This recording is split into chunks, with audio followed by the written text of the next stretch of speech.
After just 2 months of bombardment of Gaza, Israel has killed and injured roughly the same number of people that died in 4 months during the invasion of Lebanon in 1982.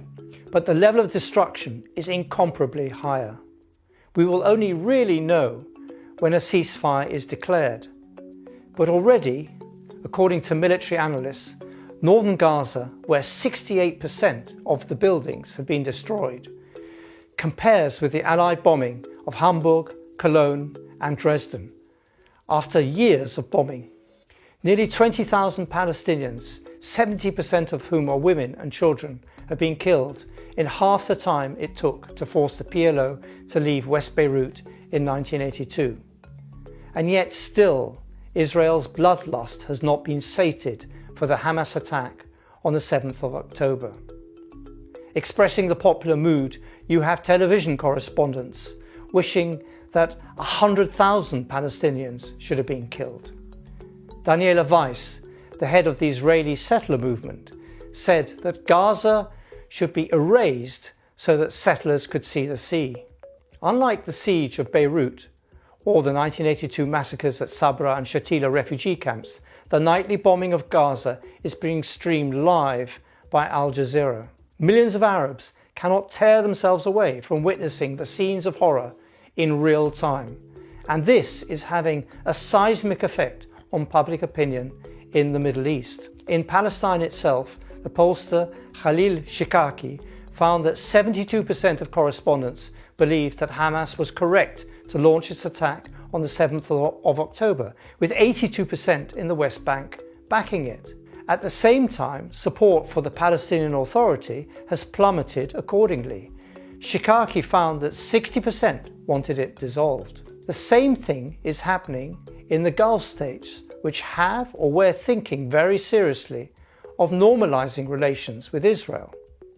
Even in Saudi Arabia, whose de facto ruler, Crown Prince Mohammed bin Salman, flew to Israel secretly to attract Donald Trump's attention in his rise to power, 96% of Saudi nationals believe Arab countries should cut their ties with Israel. The survey taken on last Friday also found that 40% of Saudis expressed positive attitudes towards Hamas, and that compares to just 10% in August before the war began. A series of US intelligence assessments confirm the meteoric rise of Hamas's popularity since the start of the war. US officials now admit Hamas has successfully positioned itself as a defender of the Palestinian cause and an effective fighter against Israel. So whereas Israel and its military establishment think of victory in terms of the number of Palestinians it has killed and the number of homes it has destroyed, Hamas is vastly increasing its field of influence. This is bad news for anyone who thinks they can impose the PA as a temporary ruler of a destroyed Gaza, and that includes most governments of the Western world. But it's even worse news for this Israeli government or any future one.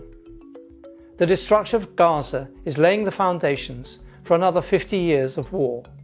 Generations of Palestinians, Arabs and Muslims will not forget the barbarism with which Israel is dismantling the enclave today. Gaza, which is one big refugee camp, is becoming sacred turf. This war has been an astonishing miscalculation for Israel. As well as being a moral and legal disaster, it's a military one as well.